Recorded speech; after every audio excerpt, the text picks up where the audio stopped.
Et c'était le problème des gnostiques auxquels l'apôtre Jean a écrit pour réfuter ces hérétiques dont j'ai parlé dans cette série de messages, La vie à son meilleur, qui essayaient de décimer l'Église en disant le corps est mauvais en tout cas, vous feriez aussi bien de céder au péché.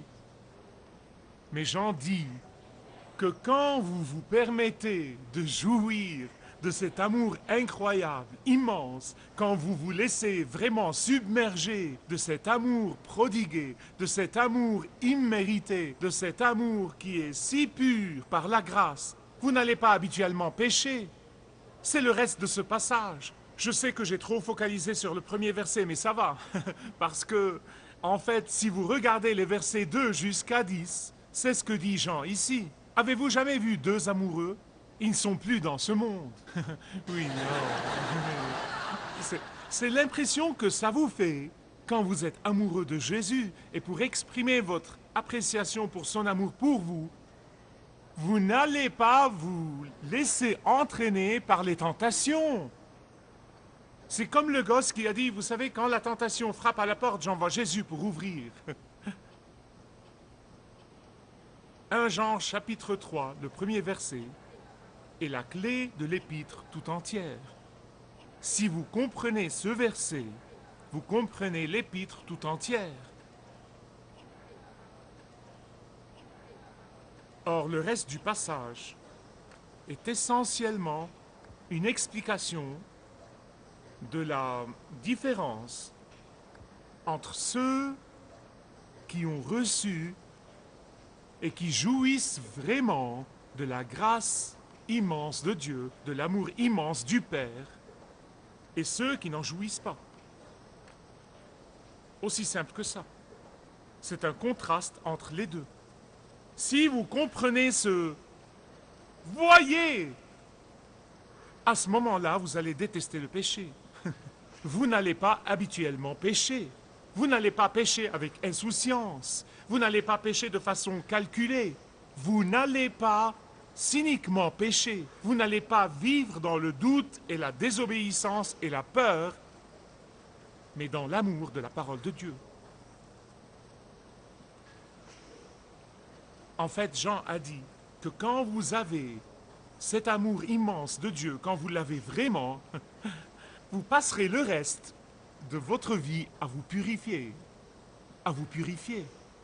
Car il dit que pendant que nous ne savons pas les choses glorieuses qui nous attendent à l'autre bout, nous ne savons pas tout à ce sujet, mais nous savons une chose, et c'est que nous sommes princes et princesses en attente.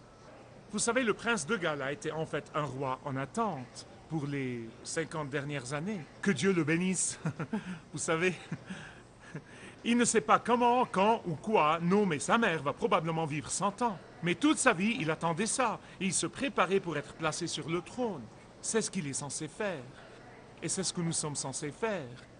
Nous attendons. Nous ne savons pas tout ce qui va se passer, mais nous sommes en attente. Parce que quand il viendra, nous serons avec lui, et ça nous suffit. Je dois vous faire un exposé du reste du passage. Je me souviens d'une illustration qui vous l'expliquera bien mieux que moi. Je me souviens qu'on m'avait dit ça il y a très, très longtemps. Un villageois du Moyen-Orient me l'avait dit. Et ça vient du cœur des quartiers pauvres du village où il en a fait l'expérience. Ça vous donnera cette perception que Jean essaye de vous communiquer, comme quoi quand vous voyez l'amour immense du Père, toute votre vie sera une affaire d'être dans la présence du Père. Et quand le péché viendra, vous allez vous purifier. Cet homme m'a dit, tu sais, dans le village, tu peux voir un canard dans un étang. Cet étang est sale, il est obscur, l'eau est sale et trouble, mais ce canard est dans son élément dans cet étang sale, obscur et crasseux. Vous sortez le canard et vous le lavez, et quelques secondes plus tard, il revient à cette eau sale, crasseuse, obscure de cet étang. Il a dit, mais si vous observez une colombe de l'autre côté de la rue, une rue boueuse, et une voiture passe, et en passant dans cette rue, elle éclabousse cette colombe de saleté et de boue. Il a dit, vous savez qu'est-ce qui se passe? Regardez cette colombe. Elle s'y met immédiatement et commence à se nettoyer avec son bec. À se nettoyer. Elle n'arrêtera pas avant qu'elle ne soit propre. Ça peut prendre des heures. Vous voyez cette colombe en train de se nettoyer. Pourquoi?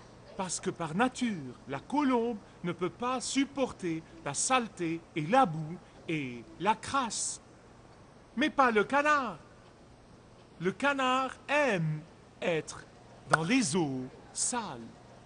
Et alors il m'a regardé et m'a dit, Michael, pour que une personne sache s'il a été vraiment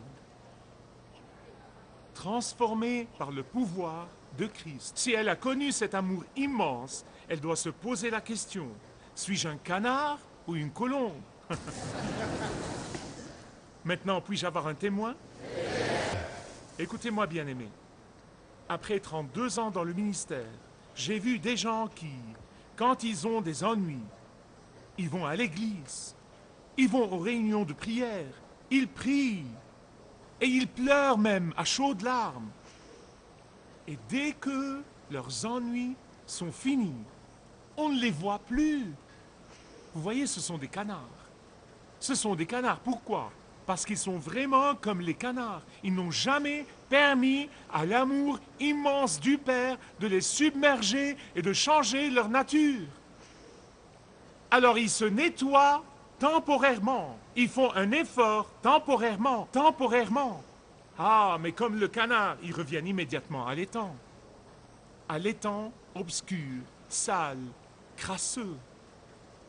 Ah, mais pour ceux qui ont été lavés par le sang de l'agneau, ceux qui ont été couverts par la justice de Jésus-Christ, ceux qui ont vécu dans un état d'enchantement et de ravissement et d'émerveillement devant l'amour immense de Dieu, ils vivent quotidiennement dans un état de... Ceux qui ont vraiment connu et qui ont répondu à l'extravagance de l'amour et de la grâce de Dieu, chaque fois que le péché vient dans leur vie, ils sont comme la colombe immédiatement. Ils ne peuvent pas le supporter parce qu'il est contre leur nature. Il est contre leur nature.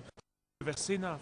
Quiconque est né de Dieu ne peut, car la semence de Dieu demeure en lui et il ne peut pas pécher parce qu'il est né de Dieu.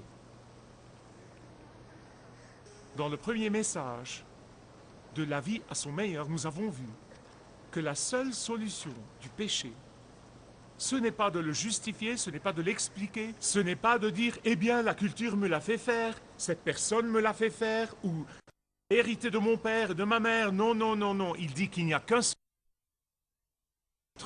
Il dit, si nous disons que nous n'avons pas de péché, nous nous séduisons nous-mêmes. Et la vérité n'est pas en nous, mais si nous confessons, il est fidèle et juste pour nous pardonner nos péchés. La colombe va immédiatement demander le pardon. Le canard vivra continuellement et habituellement dans un état de dérèglement. Le canard peut avoir une prise de conscience temporaire, ou une confession temporaire, ou un repentir temporaire, mais sa nature n'a pas changé.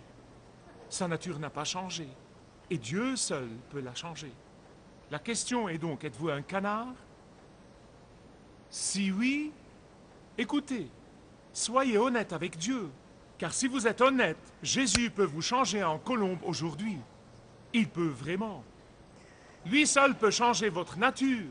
Par conséquent, vous pouvez venir à lui et il vous changera de canard en colombe. Mais si vous êtes une colombe qui essaye de vivre comme un canard, voulez-vous m'écouter, s'il vous plaît?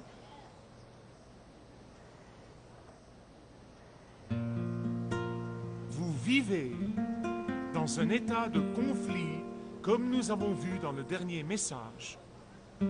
Et la raison pour laquelle vous vivez dans un état de conflit, c'est que vous n'êtes pas fait pour la boue du péché.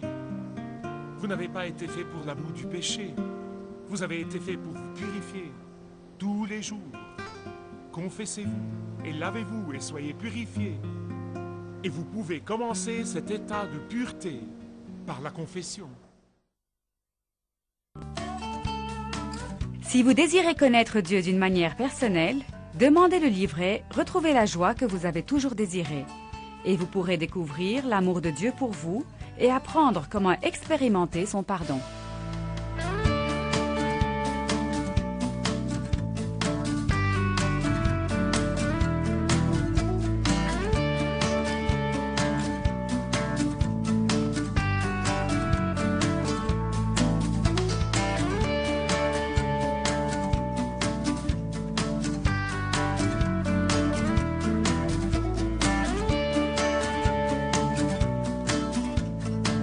Si vous avez une relation personnelle avec Dieu et vous êtes intéressé à marcher plus intimement avec lui, demandez le livret « 7 pas sur le chemin de la foi » qui vous guidera dans une relation plus profonde avec votre Père Céleste. Demandez votre livret gratuit.